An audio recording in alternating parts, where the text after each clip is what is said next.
nembangi rasa. Kaya lebar hamesu putih.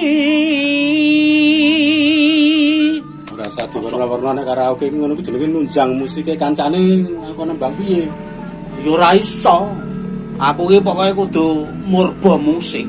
Aku pemimpin nek diatur. Ya ora iso. Nek nembang nganggo karaoke, kuwi awake dhewe sing nembang kuwi sing kudu menyesuaikan karo iringane kuwi.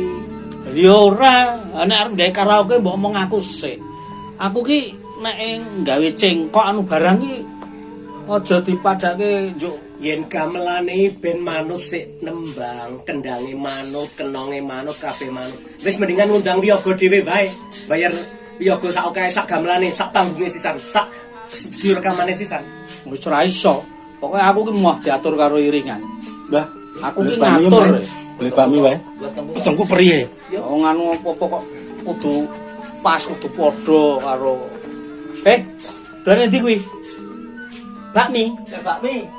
Ah nek bakmi kuwi aku gelem dipurba, aku tak atur gelem melu.